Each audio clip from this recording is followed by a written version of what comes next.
Radio Shanghai.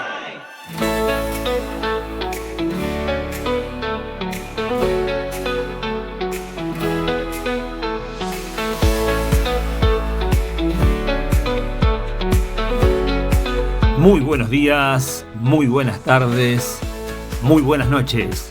Soy Pipo Biglione. Muy bienvenidos a Radio Shanghai. Este es el episodio 426 de la séptima temporada. Hoy, cristianismo versus socialismo con César Vidal. Tremenda exposición que demuestra que el socialismo es una herejía cristiana. Ahora también nos podés encontrar en YouTube, Telegram y TikTok. Podcast miembro de la Alianza Evangélica. Te invito a escuchar este episodio atentamente. Soli Deo Gloria.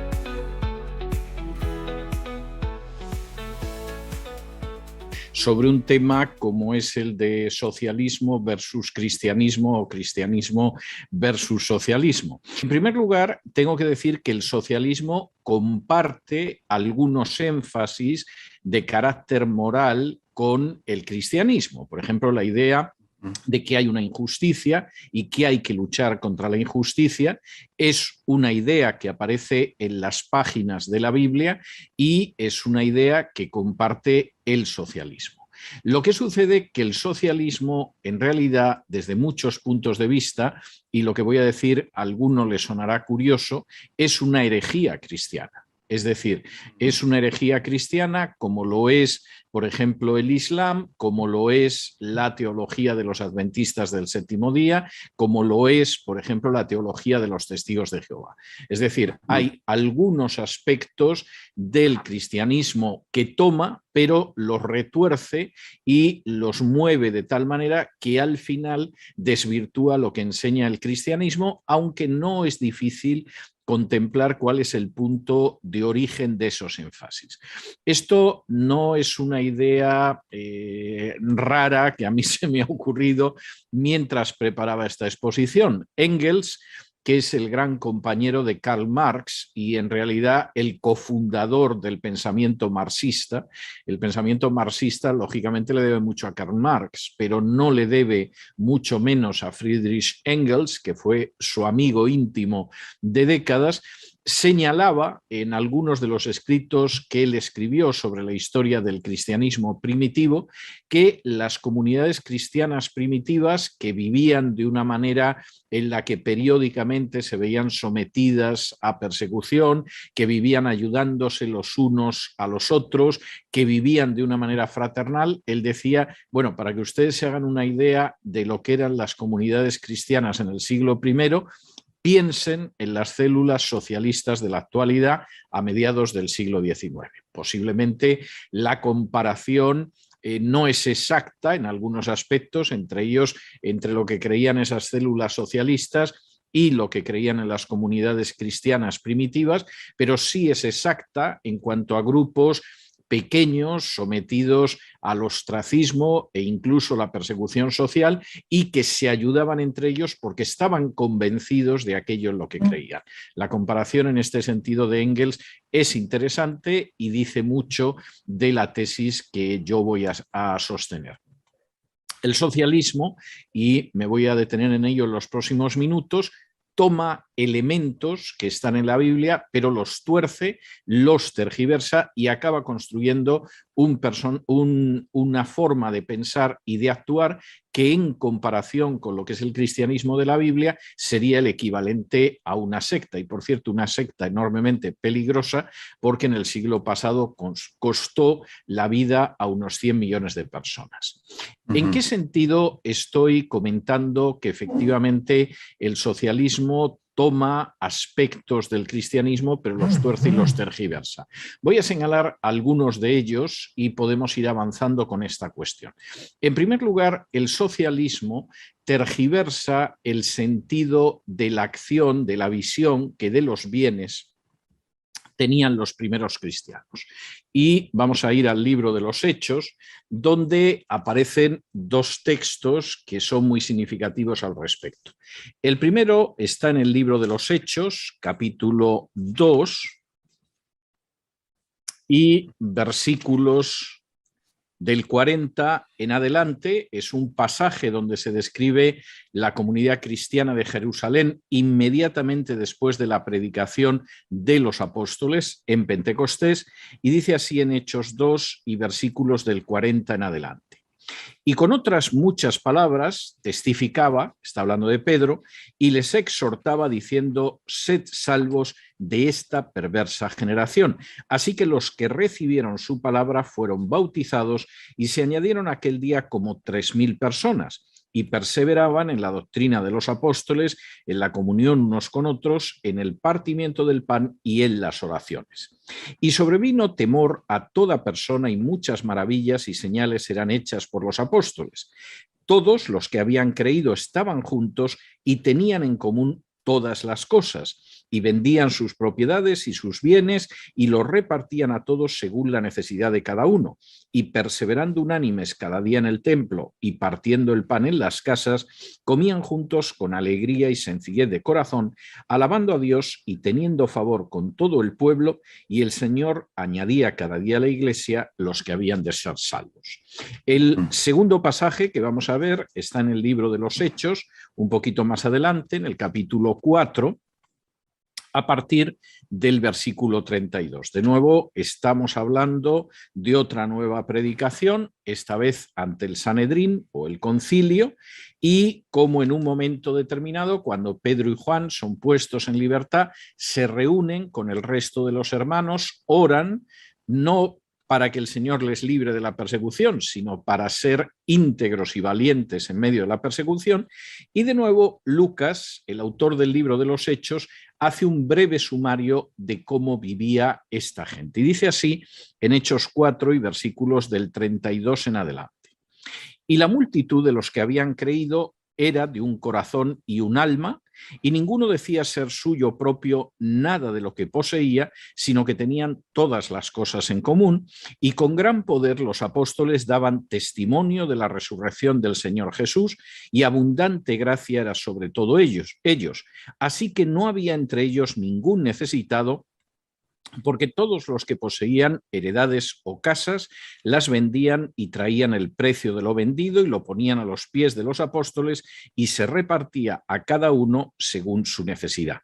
Entonces José, a quien los apóstoles pusieron por sobrenombre Bernabé, que traducido es hijo de consolación, levita, natural de Chipre, como tenía una heredad, la vendió y trajo el precio y lo puso a los pies de los apóstoles.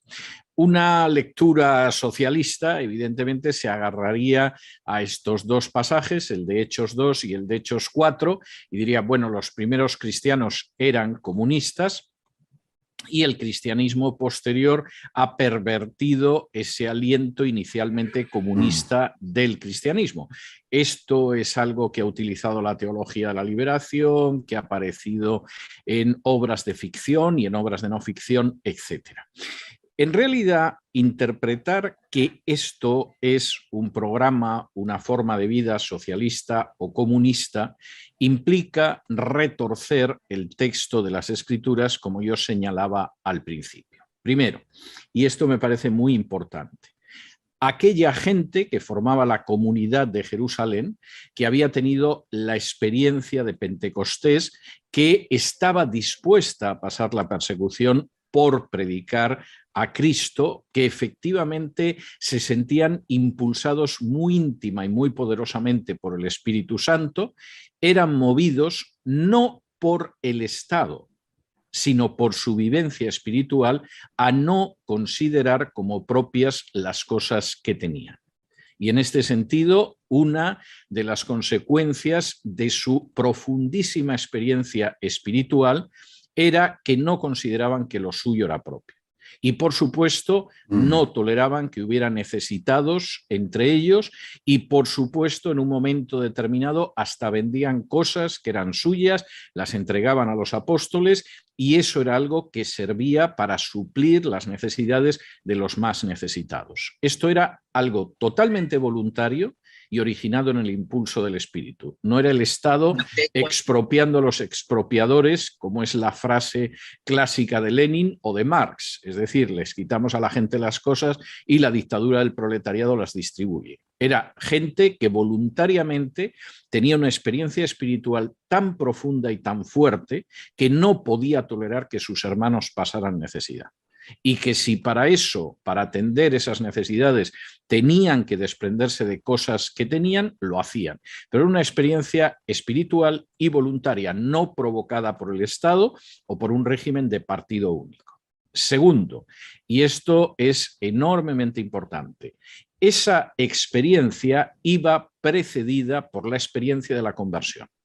En los dos casos, Lucas narra esto después de narrar cómo hubo gente que decidió volverse hacia Jesús, aceptar la salvación que había en Jesús y cuya vida se vio transformada. Incluso en Hechos 2 habla de que ese era el grupo en el cual el Señor añadía cada día a los que se iban a salvar, lo cual es bastante significativo. Aquí no es una población a la que se empuja en cierta dirección, sino que es el grupo de personas que han experimentado una conversión y que como consecuencia de ello pueden vivir de una manera distinta al mundo. Primero, pues, era una experiencia movida por el Espíritu Santo, no por fuerzas estatales o políticas o de partido. Segundo, era una experiencia precedida por la conversión. Tercero, era una experiencia acompañada de otras conductas. Y en este sentido, Lucas es muy claro cuando dice que se reunían todos los días para partir el pan, perseveraban en la enseñanza de los apóstoles, perseveraban continuamente en la oración, se reunían en las casas y en el templo, etcétera, etcétera. Y además se producía esa ayuda entre los cristianos. Y esto me parece también tremendamente importante. Esa experiencia no era algo aparte de otras cosas, sino que formaba parte de toda una serie de conductas que caracterizaba a ese cristianismo primitivo. Puede que si efectivamente comparamos nuestra vivencia cristiana con la de ese cristianismo primitivo, nos parezca que es una experiencia pobre, pero no solamente en el terreno de cómo disponemos de nuestros bienes, sino también en el terreno del tiempo que dedicamos a la oración, a reunirnos con los hermanos, a predicar el evangelio, etcétera, etcétera. Pero evidentemente esa experiencia formaba parte de toda una cadena de experiencias, no era algo aislado. Y finalmente, y esto me parece muy importante, era una experiencia totalmente voluntaria.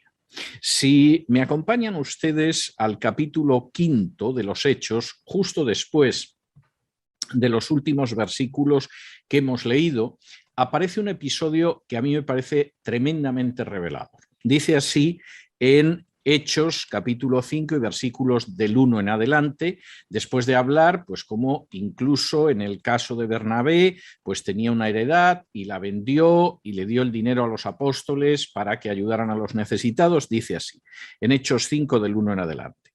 Pero cierto hombre llamado Ananías, con Safira su mujer, vendió una heredad y sustrajo del precio, sabiéndolo también su mujer, y trayendo solo una parte, la puso a los pies de los apóstoles. Y dijo Pedro: Ananías, ¿por qué tentó Satanás tu corazón para que mintieses al Espíritu Santo y sustrajeses del precio de la heredad? Reteniéndola, ¿no se te quedaba a ti? Y vendida, ¿no estaba en tu poder?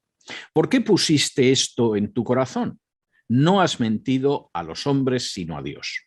Al oír Ananías estas palabras, cayó y expiró, y vino un gran temor sobre todos los que lo oyeron.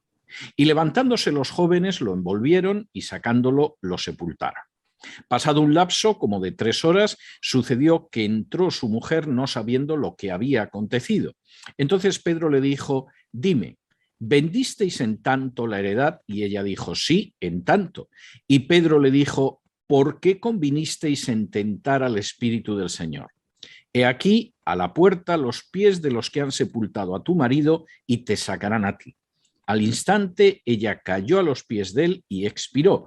Y cuando entraron los jóvenes, la hallaron muerta y la sacaron y la sepultaron junto a su marido. Y vino gran temor sobre toda la iglesia y sobre todos los que oyeron estas cosas. El texto es enormemente interesante. No dice en ningún momento que para pertenecer a la iglesia había que entregar una cuota, ni dice que para formar parte de la iglesia había que entregar lo que se tenía. De hecho, Pedro en el versículo 4 dice, no había necesidad de mentir. Vosotros vendisteis la heredad, os podíais haber quedado con ello, si era vuestra. No tenéis obligación de entregar una parte de la heredad, ni toda la heredad, ni nada por el estilo. Una vez que la habías vendido, estaba en tu poder y te podías haber quedado con el 100% de eso. ¿Por qué has querido mentir a Dios?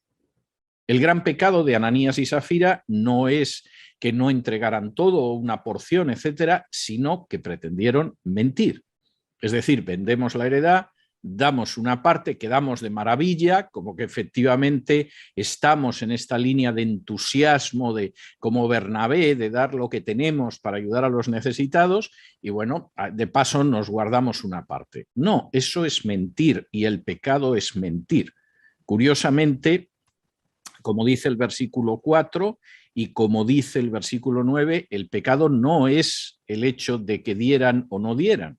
El pecado es que quisieron mentir con ello, porque si hubieran querido quedarse con ello, como dice el versículo 4, hubieran podido retener toda la propiedad. Este es un primer aspecto que a mí me parece muy importante y que hay que tenerlo en cuenta.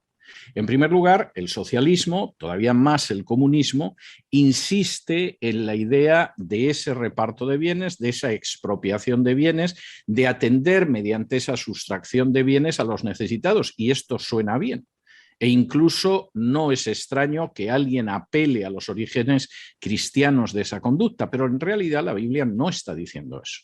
Está diciendo que para que eso se produzca, en primer lugar, quien lo mueve no es el poder político, ni el Estado, ni un partido, sino el Espíritu Santo, que en segundo lugar, eso va precedido por la conversión, que en tercer lugar, eso forma parte de todo un abanico de conductas que deben de darse en los creyentes y que en cuarto lugar es absolutamente voluntario. Segundo, el socialismo también tergiversa de manera muy grave la realidad de la condición humana. Y esto es algo tremendamente importante, porque al final lo que pueda pensar un movimiento u otro sobre la condición en la que estamos o sobre cómo tenemos que actuar en el presente o sobre el futuro hacia el que tenemos que tender, deriva mucho de la visión que tenemos del ser humano, de la antropología que pueda tener ese movimiento. Y la antropología de la Biblia es totalmente contraria a la antropología del socialismo. El socialismo parte de una dialéctica hegeliana. Hegel es un filósofo del siglo XIX, alemán, que influyó enormemente a todos los pensadores alemanes del XIX, incluido a Marx, que era lo que se llama un hegeliano de izquierdas. Y dentro de esa visión dialéctica, efectivamente, lo que sucede es que hay una idea del ser humano que varía. En el caso de Karl Marx, la idea es que la historia va pasando por una serie de procesos de lucha de clases. Él define la historia de la humanidad como la historia de la lucha de clases. Necesariamente vamos pasando del sistema esclavista al sistema feudal, del sistema feudal al sistema capitalista, del sistema capitalista algún día al sistema socialista, mediante un fenómeno de lucha de clases. Y en ese fenómeno de lucha de clases, en el estadio en el que estamos ahora, que es el enfrentamiento entre el capitalismo y los proletarios, evidentemente está muy claro quiénes son los buenos y los malos. Y esta es una cuestión meramente derivada de tu posición de clase. Si efectivamente, por las razones que sea, tú formas parte en mayor o menor medida de ese sistema capitalista eres el malo y en última instancia, si eres proletario, eres bueno, el tren de la historia va contigo y en algún momento conseguirás derribar el sistema capitalista, llegar a una fase intermedia que es la dictadura del proletariado y finalmente desembocar en la sociedad socialista. Esto puede sonar más o menos bien y voy a explicar luego el origen de ello, pero el problema es que su antropología es totalmente contraria a la de la Biblia. ¿Por qué? Pues porque la Biblia parte de la base de que no hay malos y buenos en el género humano. Y este es un elemento tremendamente importante. Todos, en mayor o menor medida, somos malos, somos pecadores y no alcanzamos a la gloria de Dios. Y esto plantea ya un punto de partida a la hora de analizar la condición humana que es tremendamente distinta.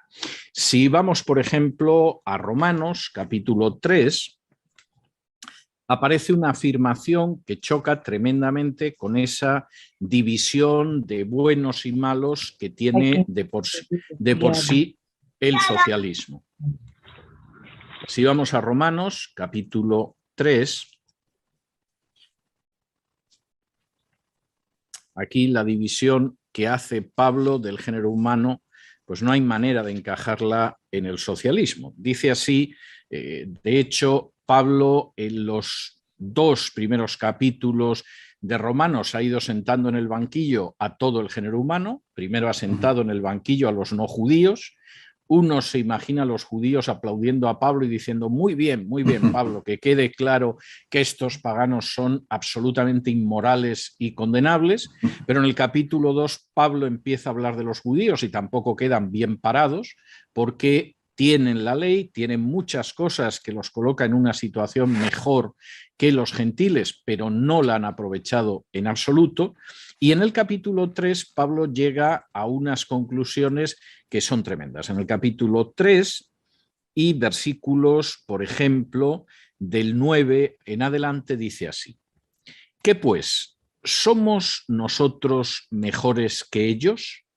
En ninguna manera, pues ya hemos acusado a judíos y a gentiles que todos están bajo pecado. Como está escrito, no hay justo ni aun uno, no hay quien entienda, no hay quien busque a Dios. Todos se desviaron, a una se hicieron inútiles, no hay quien haga lo bueno, no hay ni siquiera uno. La afirmación de Pablo es una afirmación tremenda. El mundo no se divide en clases y de esas clases hay una perversa y otra que por el contrario es buena y que al final va a triunfar en la historia, sino que el mundo es una gran masa en la que incluso en esa gran división que había en el Antiguo Testamento entre el pueblo de Israel y los gentiles, todos son pecadores, no hay justo ni aun uno, y como dice aquí Pablo, molestando seguramente a judíos y a gentiles por igual, todos están bajo pecado. Incluso, y Pablo aquí iría un paso más allá en cuanto a la situación de pecado, incluso si hay alguien que piensa que por el hecho de guardar una ley moral escapa a la condenación y es mejor, está muy equivocado. En Romanos capítulo 3 y versículos 19 y 20 dice así: pero sabemos que todo lo que la ley dice, lo dice a los que están bajo la ley para que toda boca se cierre y todo el mundo quede bajo el juicio de Dios, ya que por las obras de la ley ningún ser humano será justificado delante de él, porque por medio de la ley es el conocimiento del pecado. Y la afirmación que hace aquí Pablo es verdaderamente tremenda. Cuando uno lee el libro de la ley, no descubre que es bueno frente a los que son malos, aunque se lo quiera creer. Lo que uno descubre es que tiene que cerrar la boca porque está bajo el juicio de Dios, porque la ley solo sirve para señalar el pecado. Si de pronto cualquiera de vosotros se levantara por la mañana un día y se sintiera muy mal y se llevara la mano a la frente y viera que está ardiendo y se pusiera un termómetro y de pronto el termómetro marcara que tiene una fiebre de más de 40 grados, a ninguno se le ocurriría comerse el termómetro para curarse la fiebre. El termómetro sirve para señalar que tienes fiebre, no te la cura. La ley muestra claramente que eres culpable, pero no te cura de esa culpabilidad. Y en este sentido, la antropología del cristianismo es totalmente distinta a la antropología del socialismo, y esto es muy importante tenerlo en cuenta. Se podría decir que el socialismo también tiene sus buenos y sus malos, pero evidentemente esa división no pasa ni lejanamente por la misma línea que el cristianismo. Y por cierto, tengo que decir que además se da la circunstancia de que cualquiera que vea, por ejemplo, las 3 parábolas de Jesús en Lucas 15, la de la oveja perdida, la moneda perdida y los 2 hijos, que algunos se empeñan en llamar del hijo pródigo, pero que en realidad es la parábola del padre bueno o de los 2 hijos, puede ver perfectamente cómo la situación de perdición es universal y no pasa por una división de clases. No solamente es que la antropología cristiana es totalmente distinta a la del socialismo, y el socialismo tergiversa lo que es la condición humana, sino que además, lamentablemente, para el socialismo, lo que el socialismo define como alienación, que es un concepto que aparece sobre todo en el primer Marx, el Marx de los Grundrisse, de una serie de escritos de juventud, donde él habla de la alienación. Esto luego prácticamente desaparece en obras posteriores de Marx y casi se recupera en los años 60 del siglo pasado, y más entre los marxistas occidentales que entre marxistas ortodoxos, pero se habla de ese concepto de alienación del ser humano, de separación de su trabajo, de los otros seres humanos, etc. Ese concepto de alienación, que tiene una cierta importancia en el primer Marx, lo cierto es que no incluye la faceta espiritual. Y aquí el gran problema del socialismo es que la faceta de las necesidades espirituales del ser humano desaparece totalmente. Marx llegó a decir que la religión era el opio del pueblo, haciendo una referencia al consumo de opio de su época. Es decir, en su época la droga más importante era el opio, la gente pagaba una cantidad y entraba en un fumadero de opio, le daban una bolita de opio, la prendía en una pipa y ahí se quedaba atontado, pues en fin, evadiéndose del mundo difícil en que le tocaba vivir. Y evidentemente Marx dice, bueno, el gran problema es que para mucha gente el fumadero de opio es la religión. Lo que fuma es la religión y eso le permite escaparse, evadirse del mundo terrible en el que vive.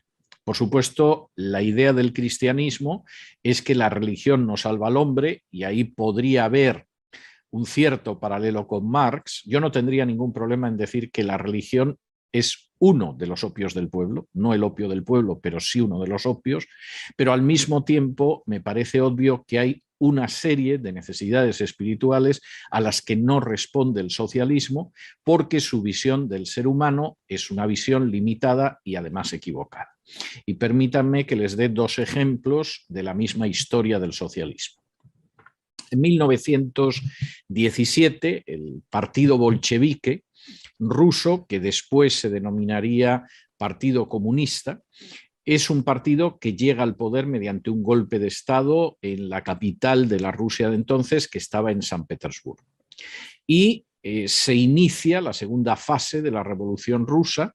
La primera había sido una fase democrática que empezó en febrero. En octubre los bolcheviques llegan al poder e intentan implantar una sociedad socialista, por cierto, con métodos terribles. Lenin, por ejemplo, decía claramente que sin el uso del terror no podrían mantenerse en el poder, y llegó a decretar un decreto que se denomina el decreto del terror rojo, donde establece que hay que desencadenar un terror que, claro, es bueno porque es el terror socialista. Evidentemente el terror que desencadenaban los enemigos de la revolución era malo porque no era socialista. Bueno, en ambos casos era terror. Esta idea de que finalmente mediante el terror se podría mantener el sistema, y además el sistema podía privar totalmente de la faceta espiritual a los rusos, parecía convincente. El problema es que incluso comunistas que visitaron entonces la Unión Soviética se dieron cuenta de que no era así. Y uno de los más inteligentes pensadores comunistas del siglo XX, al que mucha gente cita, y yo suelo ver que lo citan igual que a Marx sin haberlo leído, era un italiano que se llamaba Antonio Gramsci, visitó la Unión Soviética para ver cómo se estaba desarrollando la Revolución Rusa. Y Gramsci llegó a la conclusión, a inicios de los años 20 del siglo XX, de que el sistema comunista se iba a desplomar. Y era un comunista ciertamente entusiasta, esperaba que la revolución se extendiera por todo el mundo, pero él se dio cuenta de que ese sistema soviético se iba a desplomar. ¿Y por qué llegó a esa conclusión Gramsci? Porque empezó a viajar por las aldeas, lejos de las capitales, donde el control del partido era más fuerte, viajaba a las aldeas y empezó a contemplar que en todas las casitas, en todas las chozas, las cabañas, la gente seguía creyendo en Dios y rezando. Y llegó a la conclusión de que si efectivamente la gente seguía creyendo en Dios y rezando, el sistema socialista no iba a perdurar en Rusia. Y no se equivocó. Y de hecho, de ahí Gramsci va a desarrollar su teoría de la hegemonía, en la que no me voy a entretener ahora porque nos desviaríamos mucho, pero él captó que efectivamente ese aspecto espiritual que no tenía el comunismo finalmente iba a provocar el desplome del sistema. Les voy a poner otro ejemplo de hasta qué punto, en la medida en la que el socialismo no ve esa faceta del ser humano, se condena a su propio fracaso. Y les voy a citar un régimen que es muy cercano, que es el de Cuba. Cuba ha sido un país tradicionalmente católico desde la conquista española en el siglo XVI.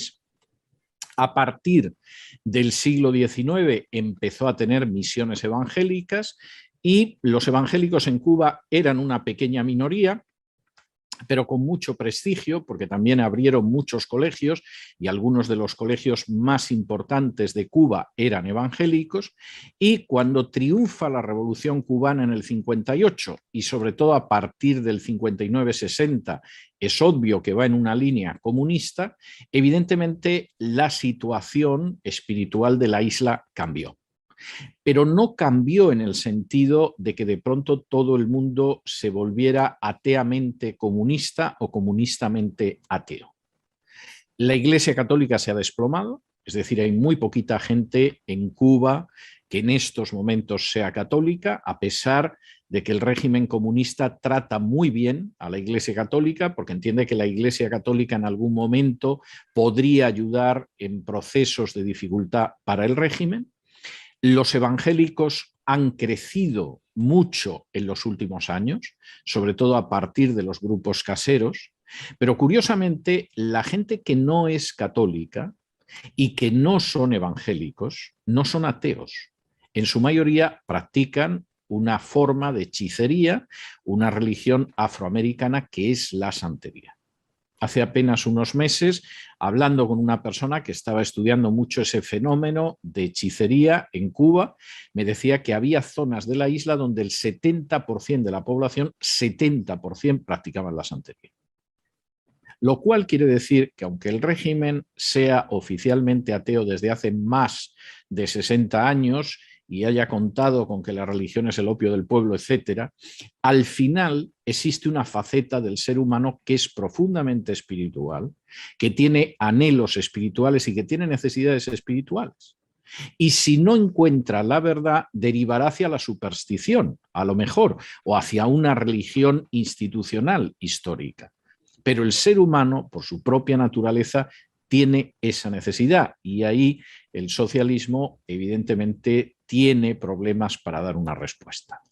Tercero, el socialismo no solo es una versión alterada del cristianismo por la manera en que habla de la disposición de los bienes o por la manera en que contempla al ser humano, con una antropología que es heréticamente bíblica. Además, lo es por algo muy importante y es porque presenta un desarrollo y un final de la historia que es opuesto al que presenta el cristianismo, pero que está tomado del cristianismo. Voy a intentar explicar esto. La idea de que la historia avanza de manera lineal, que tiene un principio y que va desarrollándose y tendrá una consumación, es una idea propia de la Biblia. No se da en otras culturas. Como la Biblia ha influido más o menos en Occidente, pues nos parece que esto es lo normal, que la historia la tenemos que ver así, pero no es la visión de aquellas culturas que no tienen contacto con la Biblia. Es decir, por ejemplo, en el mundo de la cultura india, lo que sucedía es que el mundo discurre en ciclos. De pronto en la historia se da un ciclo que dura más o menos, acaba el ciclo y empieza otro ciclo. La historia no es lineal y va de su origen a su consumación. La historia va por ciclos. Los griegos también creían en una historia cíclica. Y en ese sentido, la historia, esa idea que se repite muchas veces y escuchamos de la historia se repite, bueno, eso no es verdad. Pero efectivamente para los griegos sí tenía un sentido, porque efectivamente su idea era que la historia era cíclica. En las culturas del Antiguo Oriente, en medio de las cuales se escribió la Biblia, como es el caso de Egipto o el caso de Mesopotamia, no había la idea de una historia lineal. La historia se renovaba cada año. Y de hecho es interesante que el faraón, por ejemplo, en Egipto, suponía la renovación de la vida al inicio del año. Y como cada año tenía las mismas estaciones, pues se suponía que la historia simplemente era la repetición de ese ciclo. No había la idea de una proyección hacia el futuro. La idea de que la historia tiene un inicio y se proyecta hacia el futuro es propiamente una idea de la Biblia y empieza desde las primeras páginas de la Biblia. La Biblia empieza narrando en primer lugar cómo surge el mundo, de la acción de Dios, narra a continuación cómo surge el ser humano, a imagen y semejanza de Dios como varón y hembra, narra a continuación cómo se produce la caída de la primera pareja humana e inmediatamente relata que habrá un momento en que se producirá una redención de esa caída.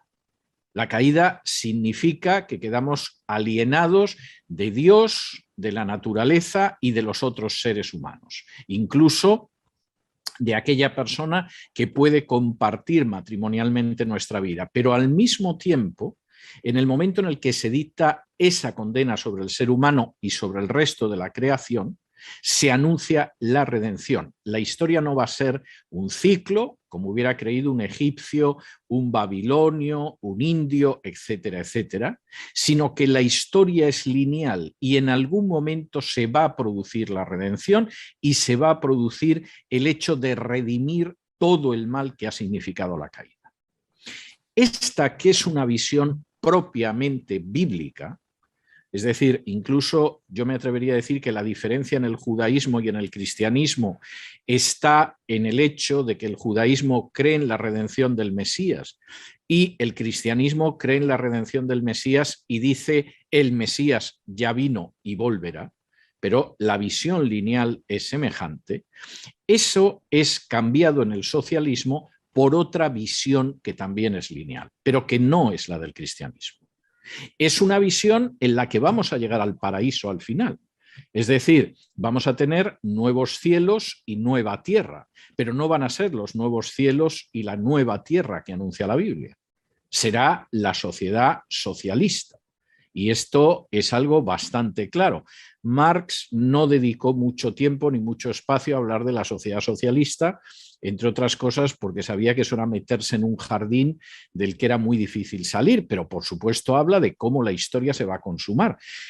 Esto es tan curioso dentro del pensamiento de Marx, que creía que la lucha de clases siempre llevaba a una sociedad distinta, sin embargo, cree que cuando se produzca la victoria del proletariado sobre el capitalismo, a continuación no va a venir ya más lucha de clases. A partir de ahí viene el paraíso, que es la sociedad socialista. Es decir, el propio Marx, que creía, bueno, de la lucha entre esclavos y dueños de esclavos llega el feudalismo. En el feudalismo, de la lucha entre siervos y señores feudales, sale el capitalismo. En el capitalismo, de la lucha entre capitalistas y proletariado, va a venir el socialismo. En el socialismo se acababa eso. No sabemos por qué en el socialismo tenía que acabar si no se había acabado antes, pero la idea es muy clara. Hemos llegado al paraíso, hemos llegado a los nuevos cielos y a la nueva tierra. Hemos llegado a lo que algunos autores socialistas han denominado asaltar los cielos. Finalmente, quien acabará imponiendo ese paraíso en la tierra dentro de esa visión lineal serán aquellos que se atrevan a asaltar los cielos. Y en este sentido, realmente el socialismo tiene una forma de ver el futuro que no es sin una visión herética del final de la historia, tal y como aparece en la Biblia. Por supuesto, de nuevo, algunos pensadores marxistas, especialmente agudos y sagaces, se dieron cuenta de que esto podía terminar acabando en una secta como aquellas que esperan el fin del mundo en cada momento. Hay una anécdota muy interesante cuando las autoridades fascistas italianas detuvieron a Antonio Gramsci y lo enviaron a prisión. En prisión él se encontró con otros comunistas que también habían sido arrestados por el régimen fascista italiano. Y se cuenta una anécdota de la estancia de Antonio Gramsci en prisión, cuando en un momento determinado se le acercó un comunista que acababa de entrar en prisión y le dijo: yo creo que la revolución estalla antes de fin de año. Y Gramsci, que lo estaba oyendo, le dijo: ¿cuántos comunistas había en tu pueblo? Le dijo: tantos. ¿Cuántos han detenido? A todos. ¿Cuántos comunistas hay en esta ciudad italiana? Tantos. ¿A cuántos han detenido? Prácticamente a todos. Y así fue examinando los comunistas que estaban en libertad. Y cuando oyó toda la relación le dijo: ¿y tú crees que con los que están en la calle la revolución va a estallar antes de fin de año? Este hombre tenía la misma idea que algunos cristianos de cabeza caliente, que en cualquier momento piensan que se puede producir la segunda venida de Cristo y no atienden a más. Simplemente su entusiasmo va mucho más allá de su sentido común y de su conocimiento de las Escrituras. Y eso pasa también dentro del socialismo y del comunismo, porque es una herejía que cree también en un concepto lineal de la historia, aunque el paraíso, los nuevos cielos y la nueva tierra no sean exactamente los mismos que en el cristianismo. Cuarta característica del socialismo como herejía del cristianismo, y me parece muy importante. Pues lógicamente, como el socialismo al final tiene un pensamiento que en buena medida es más religioso que económico y social, Marx y Engels se jactaban de que los socialismos anteriores pues eran socialismos utópicos, pero el socialismo marxista era científico. En un momento en que decías científico en el siglo XIX y nadie discutía, porque si era científico no había nada más que hablar. Pero lo cierto es que el socialismo tiene la estructura de una fe religiosa. Y por lo tanto no es sorprendente que con la estructura de una fe religiosa, que además es una herejía del cristianismo, tenga sus herejes y tenga su Inquisición. Cualquiera que vaya, por ejemplo, al libro de Gálatas, el capítulo 2, donde se narra el enfrentamiento entre Pablo y Pedro en la iglesia de Antioquía, en que Pablo se enfrenta con Pedro y lo hace delante de toda la congregación y además le dice: lo que estás haciendo es una hipocresía, etcétera, etcétera, se puede dar cuenta perfectamente de que eso no se parece en nada a los regímenes socialistas.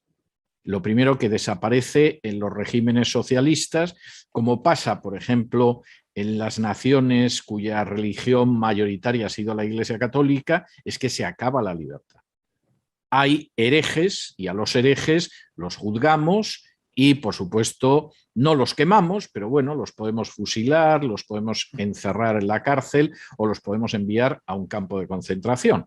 La Unión Soviética tenía una red enorme de campos de concentración que aparecieron nada más llegar los bolcheviques al poder, a los que se dio el nombre de Gulag y por los cuales pasaron millones de ciudadanos soviéticos. Y en China sigue existiendo un Laogai, que es el Gulag chino, donde efectivamente pues hay millones de ciudadanos chinos. Y en ese sentido, esa religión herética que es el socialismo, por supuesto tiene su Inquisición y por supuesto tiene sus herejes y castiga a los herejes, igual que la Iglesia Católica lo hacía en el pasado, que generalmente es la infamia y al final la muerte. Quinto, y esto me parece enormemente importante y supongo que es una de las cuestiones que van a aparecer en las preguntas. Incluso en sus manifestaciones más moderadas, es decir, hay socialismos más moderados, no es lo mismo el socialismo de la Unión Soviética que la socialdemocracia sueca, pongo por caso. Incluso en sus manifestaciones más moderadas, precisamente por la base fallida que tiene inicialmente el socialismo, acaba teniendo efectos perversos. Voy a citar algunos de esos efectos perversos, porque en última instancia, como se supone que en Perú van a pasar una etapa de gobierno socialista, es interesante que estén avisados. Primer efecto perverso. Se persigue a los sectores de la sociedad más creativos y productivos, se expolia lo más posible a los sectores más creativos y productivos, para mantener a sectores parasitarios. En el caso de un país como el caso de Perú, donde además cada cierto tiempo hay que decidir en las urnas lo que pasa, ese saqueo de ciertos sectores de la sociedad va a parar a ciertos sectores de la sociedad que suponemos que nos van a votar siempre y que van a permitir que nos mantengamos en el poder sin un uso excesivo de la violencia. Esto es terrible, porque claro, hay una parte de la sociedad que se acostumbra a vivir de los subsidios y las subvenciones del Estado y una parte de la sociedad a la que vas arruinando, pero que es precisamente la parte de la sociedad que crea riqueza y que crea empleo. De manera que de forma creciente va disminuyendo el número de empleos y de trabajos, con las consecuencias que eso tiene para todo el mundo, clases medias y clases bajas, y al mismo tiempo va creciendo el número de gente que vive de ello. Todo esto bajo la bandera de la justicia social. Es decir, nos dedicamos a despojar para atender a aquellas personas que sufren injusticias. Esto suena bien, pero el efecto que eso tiene sobre la riqueza, la prosperidad y el trabajo en un país es devastador. ¿Qué es lo que sucede en cuanto al cristianismo? Y luego me voy a detener un poco en ello. Bueno, el cristianismo históricamente ha planteado otro tipo de solución que no es la subvención. Si, por ejemplo, en un momento determinado ustedes van a Efesios capítulo 4 y versículos 28 al 30, Pablo insiste en que si una persona, por ejemplo, robaba en su día, ahora lo que tiene que hacer es trabajar y de esa manera podrá compartir con otros, pero podrá compartir sobre la base del fruto de su trabajo. Y, por ejemplo, históricamente, en el caso de la Ginebra protestante del siglo XVI, se estableció una bolsa para atender a gente necesitada, que eran sobre todo refugiados protestantes que huían de países católicos, una bolsa que se llamó la Bourse Française, la bolsa francesa, porque en un porcentaje muy alto eran franceses, aunque hubo españoles como Casiodoro de Reina y Cipriano de Valera, hubo italianos, etcétera, etcétera, pero la Bourse Française no mantenía a nadie. Podía ayudar puntualmente, por ejemplo, a una viuda con hijos. Pero la Bourse Française partía de la base de que la gente trabajara para ganarse la vida.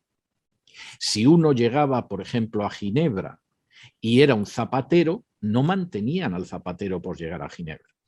A lo mejor le proporcionaban los instrumentos para que pudiera ejercer su oficio de zapatero. En ocasiones enseñaban a la gente un oficio, Esa mujer que era viuda, esa persona que no tenía trabajo, se le enseñaba un oficio para que trabajara y caminara sobre sus pies. Pero bajo ningún concepto se mantenía a sectores de la sociedad que eran desfavorecidos, que eran refugiados, etcétera, etcétera. Y si alguien lee mi novela que aparecerá Dios mediante el 1 de octubre, El exiliado, pues verá una descripción de lo que era la Bourse française. Y en este sentido me parece muy importante. Desgraciadamente, los regímenes socialistas crean auténticas masas de parásitos, sobre todo si además no han llegado totalmente al poder y tienen que presentarse a las urnas, porque se supone que es la única manera de que los sigan votando. Segundo, esos regímenes socialistas crean a su vez estructuras costosas, estatales, que no sirven para nada, pero que provocan la subida de impuestos y el endeudamiento del país. Déjenme que les dé un pequeño ejemplo para que entiendan esto. En los años 60, en Estados Unidos se publica el informe más completo y más importante de la historia de la educación, que es el informe Coleman. El informe Coleman es el informe más completo que se ha hecho nunca sobre la educación. Ha habido luego informes posteriores más parciales que confirmaban los hallazgos de Coleman, pero ya han sido sobre un espectro de gente más pequeño. En el caso del informe Coleman estamos hablando de millares y millares y millares de escuelas, de centenares de miles de alumnos, de miles de profesores, etc. La conclusión del informe Coleman era que lo que marca la diferencia entre una educación de calidad y una educación que no lo es la familia. Cuando de pronto le preguntaron a un senador americano que se había leído el informe Coleman, que lo desarrolló un experto que se llamaba Coleman, con el grupo de sociólogos de la Universidad Johns Hopkins de Estados Unidos, el senador dijo, all is family, everything's family, todo es familia. Ha escrito un informe donde se ve que al final la diferencia en la educación no deriva ni del profesorado ni deriva de las instituciones, sino fundamentalmente del papel de los padres en la educación. Y podría hablar sobre esto horas, pero no me puedo distraer ahora. Y en ese sentido el gran problema es que el socialismo gastará más dinero, pero eso no significa que los resultados sean mejores, van a ser peores. Y además el país va a tener que subir los impuestos para esa creación de burocracias y va a tener que endeudarse. Y un ejemplo al respecto sería Venezuela. Venezuela, en última instancia, pues es un país que no funciona mejor después de la experiencia socialista, sino todo lo contrario. Aunque, por supuesto, la gente que sigue recibiendo una caja de comida en casa gratis estará encantada con el régimen. Y los que viven con un cierto nivel de subsistencia gracias al Estado, pues evidentemente estarán muy contentos, pero evidentemente para el resto del país ha sido un desastre. Y en ese sentido, ese es uno de los efectos perversos del socialismo. Otro de los efectos perversos, y esto es algo relativamente reciente, del socialismo, es que al final el socialismo ya no es una alternativa al sistema capitalista. Y voy a intentar explicar esto y de nuevo no extenderme demasiado porque nos perderíamos si me desvío mucho en este sentido. Ha habido una época hasta finales del siglo pasado, hasta el colapso de la Unión Soviética, en que el socialismo sí implicaba una alternativa al capitalismo. Y en este sentido, el socialismo planteaba una nueva sociedad. La sociedad podía ser pavorosa, podía ser horrible, pero era una alternativa. Y la izquierda era radicalmente distinta de la derecha. Eso ya no es verdad hoy. Y esto me parece muy importante. A partir, sobre todo, de la caída de la Unión Soviética y de la desaparición del modelo soviético, tanto la izquierda como la derecha están unidas dentro de la agenda globalista. Por supuesto, hay una parte enorme de la derecha que acepta la agenda globalista, pero la agenda globalista está dispuesta a aceptar en su interior a las dictaduras socialistas, no las ve como enemigas, sino que las ve como sistemas que se pueden integrar en la agenda globalista y que pueden hacer avanzar la agenda globalista, y no tienen ningún problema en que se mantenga ese sistema socialista, siempre que en las grandes batallas internacionales sigan la agenda globalista. Les voy a citar dos ejemplos del subcontinente de Hispanoamérica para que comprendan lo que yo les digo. Teóricamente, la dictadura cubana o la dictadura venezolana tendrían que chocar con la agenda globalista. No chocan con la agenda globalista, que pretende que los distintos países de Hispanoamérica no pasen de ser protectorados y colonias, porque en realidad a esa agenda le viene muy bien lo que pasa en Cuba y en Venezuela. ¿Por qué? En el caso de Cuba, que nada más caer la Unión Soviética tuvo muy claro que tenía que someterse a la agenda globalista, y esto lo ha contado David Rockefeller, uno de los grandes protagonistas de la agenda globalista.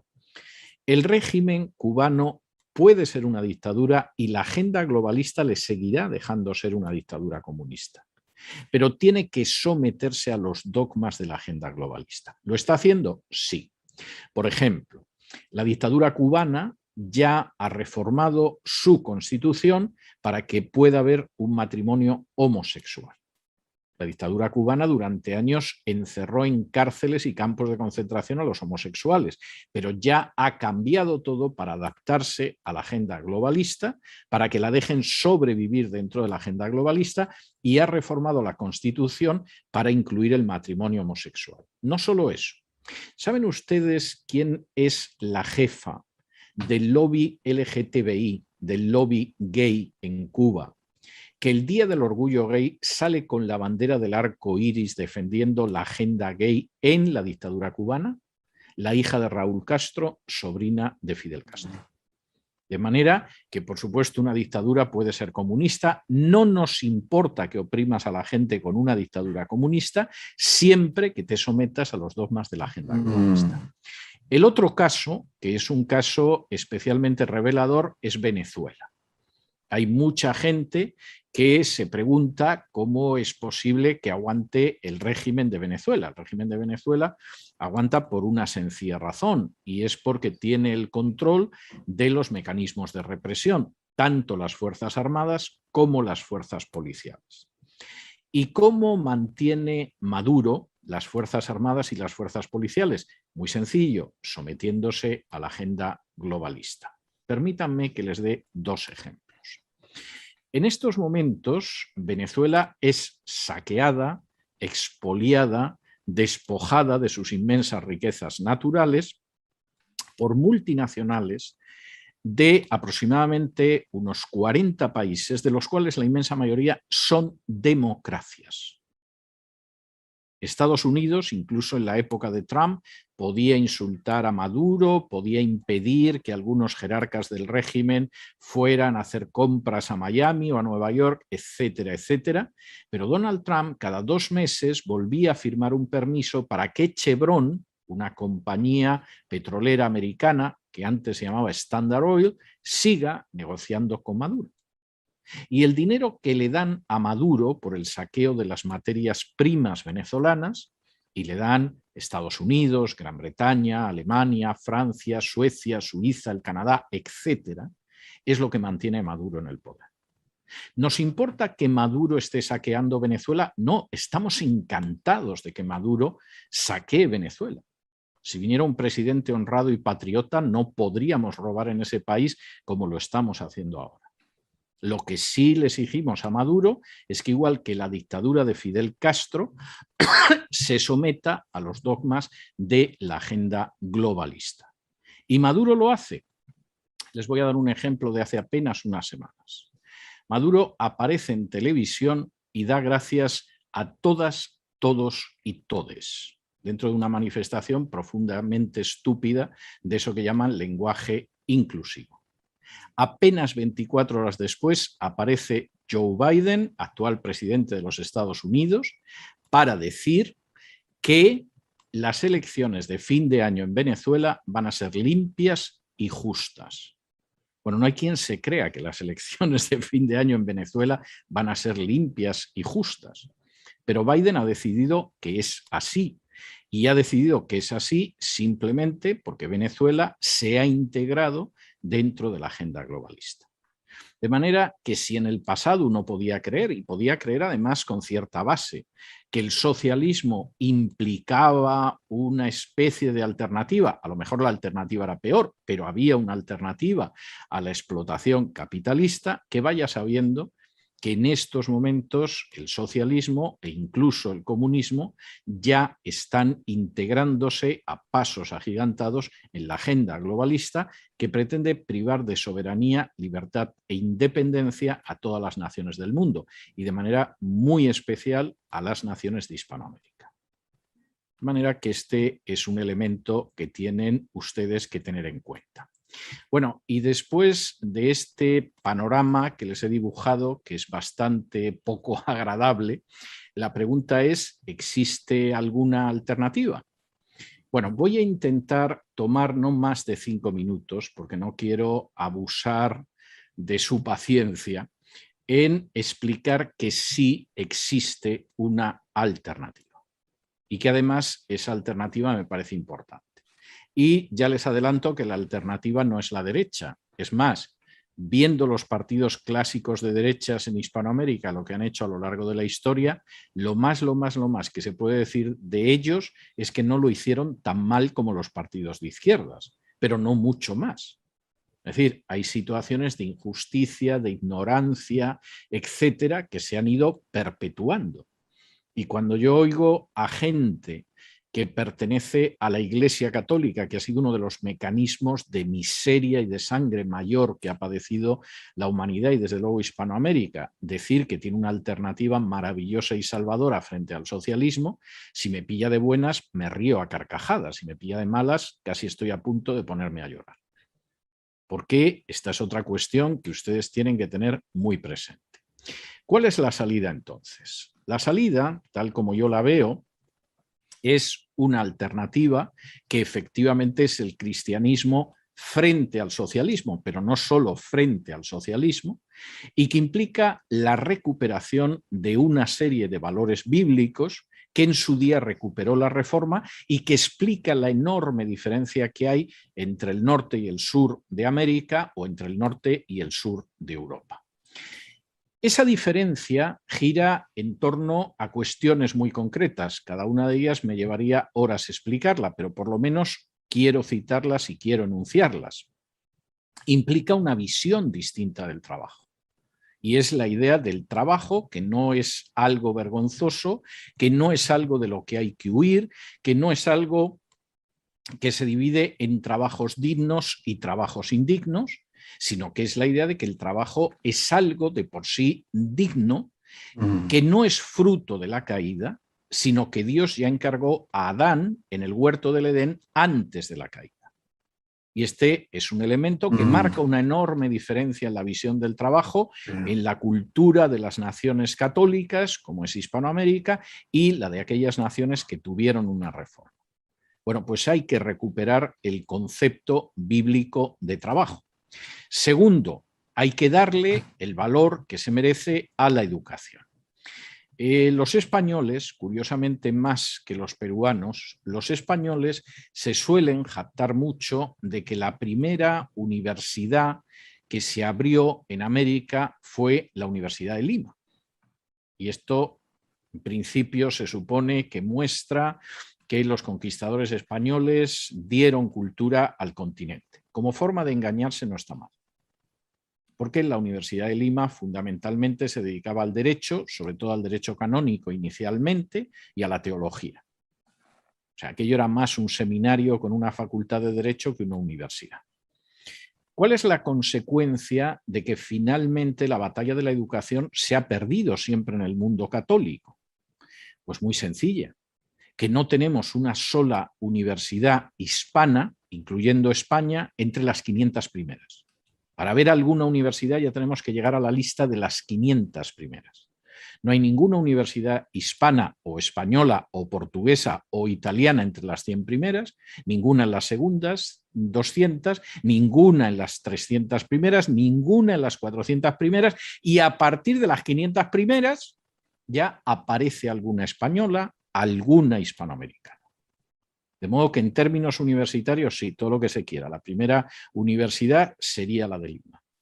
Pero desgraciadamente al sur del Río Grande no hay una sola universidad, por supuesto tampoco en España o en Portugal o en Italia, que se compare con las universidades al norte del Río Grande, que entre las 10 primeras hay 7 norteamericanas. Y por cierto, las primeras fueron todas fundadas por evangélicos, como Yale, como Harvard y como otras fueron fundadas por evangélicos. Es muy significativo. Las fundarían después de la Universidad de Lima, pero se colocaron a la cabeza del mundo y ahí siguen, después de bastantes siglos. En términos de alfabetización, esto es igual. La cultura católica no ha considerado jamás indispensable que la gente sepa leer y escribir, porque a fin de cuentas uno puede llegar a santo siendo analfabeto. Un santo compatriota suyos, que es Fray Martín de Porres, no aprendió a leer y escribir nunca, y ahí lo tienen ustedes en los altares recibiendo las oraciones de los fieles católicos peruanos. Imagino que empujaría con mucha santidad la escoba en el convento y por eso ha llegado a los altares. En el caso de los países que recuperaron la Biblia a través de la Reforma, la visión de la educación es totalmente distinta. El 21 de mayo de 1536 se estableció la primera escuela pública, gratuita y obligatoria de la historia y fue en la protestante Ginebra. Apenas una década después, en la confesión de fe escocesa, que por supuesto hablaba de la Trinidad, la justificación por la fe, etcétera, etcétera, se insistía en que todos los pueblos tenían que tener una escuela y en todas las ciudades tenía que haber una universidad. Y esto implicó una diferencia terrible. Permítanme de nuevo que les dé una pincelada dentro de esta exposición que está hecha de pequeñas pinceladas. Cuando Hispanoamérica se emancipa del Imperio Español, y están ahora ustedes cumpliendo el segundo centenario, el número de personas que sabe leer y escribir no llega al 10% de la población. No es que los españoles trataran especialmente mal a lo que llamaban españoles del otro hemisferio. En España el número de analfabetos también superaba el 90% de la población. Cuando los peregrinos del Mayflower, que eran evangélicos disidentes que llegaron a las costas de lo que ahora es Estados Unidos, llegaron a inicios no del siglo XIX, del siglo XVII, casi el 80% de los hombres sabía leer y escribir. Casi el 70% de las mujeres sabía leer y escribir. Y no eran especialmente ilustrados, porque, por ejemplo, los cuáqueros tenían un 100% de personas que sabían leer y escribir, tanto hombres como mujeres, en esa misma época. Todavía hay zonas, y su país lamentablemente es una de ellas, en Hispanoamérica, donde hay que hacer un gran esfuerzo de alfabetización y de educación. Y no crean que teniendo más funcionarios de educación lo van a solucionar. Pero no me quiero desviar mucho de eso y ayer estuve dando precisamente una conferencia sobre la educación. Por supuesto, como la idea del trabajo y la idea de la educación que hay en la Biblia no la recuperamos, tampoco hemos tenido nuestro correspondiente avance científico. Podría estar hablando horas de lo que significó la Reforma para la creación de una revolución científica y para el avance. Es decir, el hecho de que, por ejemplo, en vez de estar ustedes, como los españoles, pagando patentes a los vecinos del norte que sí han tenido su revolución científica, fueran ustedes los que tuvieran ese dominio de la ciencia y esa tecnología. De nuevo, déjenme que les dé un dato solo, una pinceladita. En el año 1990, un economista del Banco Mundial que se llamaba John Halley hizo un análisis sobre el trasfondo espiritual de los premios Nobel de ciencias, es decir, los serios. Porque es verdad que el premio Nobel de la Paz a veces se lo dan a Martin Luther King, pero también se lo han dado a algún terrorista o al médico que dirigía los sanatorios donde se reprimía a los disidentes en la Unión Soviética. Entonces los premios realmente serios son los de ciencias. ¿Cuál era el trasfondo espiritual de los que han ganado los premios Nobel de ciencias desde el año 1901 al 1990? Pues fíjense que la cifra es muy reveladora. El 86% de los premios Nobel fueron ganados por evangélicos y judíos. En concreto, el 64% eran evangélicos y el 22% eran judíos. El resto, que es una cantidad despreciable, había algún católico perdido, algún musulmán perdido, algún agnóstico, algún ateo. Cualquiera que les diga que la ciencia es cosa de gente que no cree en Dios, o es muy ignorante o es muy malvado. Porque desde luego la historia de los premios Nobel de ciencias no indica eso. Pero nuestros países no han vivido esa revolución educativa y esa revolución científica, y estamos donde estamos. Si ustedes quieren actuar en favor de su país, tienen que recuperar esa visión de la educación y de la ciencia que aparece en la Biblia. Van a tener que recuperar una visión de la economía como la que aparece en la Biblia. Que, desde luego, si yo tengo que oír al actual presidente del Perú, hacia el que no tengo nada, incluso nada en contra, incluso diría que hasta hay algunas cosas que hacen que me caiga hasta simpático, pero no tiene ni idea de economía. Y esto, lamentablemente, es muy común en Hispanoamérica, en políticos, en gente formada y no digamos ya en la gente de la calle. Y no es posible gobernar un Estado tan complejo como el Estado moderno sin saber economía. Tienen ustedes que recuperar también otro valor importantísimo, como es la idea de la supremacía de la ley, que es algo típico de la Biblia y que es algo que desgraciadamente no existe en nuestros países. En el año 1538, nueva pincelada, expulsaron al reformador Calvino y a sus colaboradores de la ciudad de Ginebra. El gobierno de Ginebra quería reforma, pero no tanta reforma. Estaba bien un poquito de reforma, pero lo de Calvino ya era demasiada reforma. Pero como ya habían empezado la reforma, no lo detuvieron, no lo torturaron, no lo ejecutaron, sino que los invitaron a marcharse y Calvino y sus colaboradores se fueron. Como Calvino se había ido, inmediatamente hubo un cardenal católico que se llamaba Sadoleto, que vio la puerta abierta a que Ginebra regresara a los brazos amorosos de la Iglesia Católica. Y mandó una carta a las autoridades de Ginebra para que volvieran a la Iglesia Católica. Las autoridades de Ginebra podían haber expulsado a Calvino, pero no eran tontos. Y dijeron, si alguien puede responder debidamente al cardenal Sadoleto, será Calvino. Mandadle la carta y que la responda. Y Calvino en 2 días escribió un librito, que es la carta al cardenal Sadoleto, respondiendo los argumentos del cardenal. No me voy a detener ahora en contar todo lo que cuenta Sadoleto y todo lo que cuenta la carta de respuesta de Calvino, porque supongo que quieren ustedes llegar a tiempo a la cena de Navidad y si cuento esto no van a llegar. Pero sí me voy a detener en un aspecto importante. El cardenal Sadoleto y Calvino presentaban 2 visiones distintas de la autoridad política. Para el cardenal Sadoleto, la autoridad eran el Papa, el emperador, los obispos, los reyes, y esa era la supremacía que había en una sociedad, y había que someterse a esa supremacía y se acabó. La visión de Calvino era que la supremacía no la tenía la institución, sino la ley, y la ley estaba por encima de las instituciones y las instituciones tenían que someterse a la ley.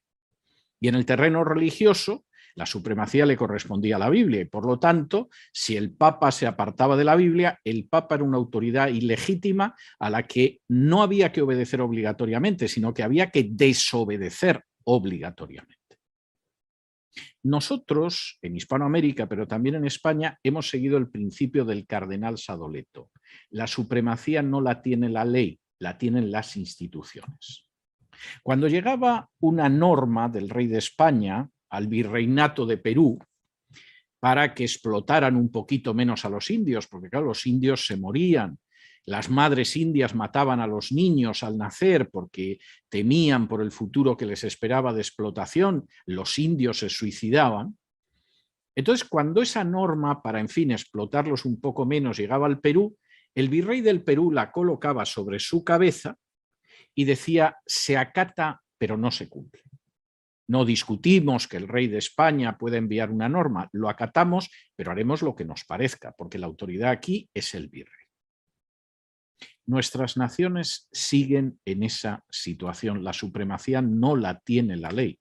La supremacía la tiene el que gobierna y hace lo que quiere. Y examinen ustedes dónde están los últimos presidentes del Perú y verán que no me equivoco mucho al decirlo. Pero podría decirlo de los de Argentina, México o España. No crean que les tengo manía. Simplemente es que ustedes son peruanos y lógicamente tengo que hacer referencias al Perú. Hay que recuperar la supremacía de la ley. Y hay que recuperar, y esto es algo tremendamente importante, la idea de que no existen pecados veniales. Nuestra cultura, la mía de origen, que es la española, la de ustedes, que es la peruana, está infectada por la idea católica de los pecados veniales. La Iglesia Católica divide los pecados en veniales y mortales. Los mortales, como tengas la mala suerte de morirte con un pecado mortal que no ha sido absuelto en la confesión, vas al infierno. Los veniales te garantizan una estancia más o menos larga en el purgatorio, pero no vas al infierno. Y de hecho, yo tuve un profesor, por cierto, del Opus, que me decía que él, al entrar en la iglesia, siempre se santiguaba con agua bendita porque el agua bendita se lleva los pecados veniales. Y me decía, y a lo mejor se lleva algún mortal de paso. El problema es que entre esos pecados veniales están el hurto y la mentira. Y el hurto más la mentira da lugar a la corrupción. Y eso no hay régimen socialista que lo evite. Desgraciadamente es una gran lacra en nuestras naciones. Por lo tanto, y con esto voy a concluir, sí que existe una alternativa, pero esa alternativa no pasa por el socialismo, que a fin de cuentas es una herejía cristiana. La alternativa es realmente calar en la sociedad para que la sociedad cambie. Y de la misma manera que aquella comunidad de Jerusalén cambió radicalmente, no porque hubiera un gobierno socialista en Jerusalén, sino porque efectivamente sentían la presencia del Espíritu Santo, sus países pueden cambiar. Déjenme que les dé la última pincelada antes de que caigan dormidos y antes de que pasemos a las preguntas, porque me parece que es importante la última pincelada que les voy a dar. En el año 1975, que eso ha sido esta mañana a la hora de desayunar en términos históricos, en el año 1975, la población católica en Hispanoamérica era el 93%. 93%. El otro 7% eran algunos ateos, algunos agnósticos, algunos practicantes de religiones amerindias o afroamericanas, como el vudú, el candomblé o la santería, y 4 evangélicos desperdigados por el continente. Año 1975. En el año 1995, los católicos habían pasado de ser el 93% al 80%. Pero la mayoría de los que habían dejado de ser católicos eran ya evangélicos. Y a finales del siglo XX se veía que las iglesias evangélicas estaban avanzando a un ritmo verdaderamente inesperado, increíble. Del año 1995 a la elección del Papa Francisco, que fue elegido, entre otras razones, para frenar el avance de las iglesias evangélicas en Hispanoamérica, los católicos pasaron del 80 al 67% de la población de Hispanoamérica. Y de nuevo, la mayoría de los que dejaron de ser católicos se integraron en iglesias evangélicas. Si el pueblo evangélico en Hispanoamérica no se distrae, no se deja enredar, identifica las mentiras y sobre todo se coloca bajo el señorío de Cristo y la dirección del Espíritu Santo, en menos de 20 años más del 50% de la población de Hispanoamérica será evangélica. Y si más del 50% de la población de Hispanoamérica es evangélica, los cambios que van a ver ustedes en el subcontinente americano, en áreas como la sociedad, como la economía, como la educación, como la cultura e incluso como la política, además del área espiritual, van a ser verdaderamente espectaculares, como no se han visto jamás.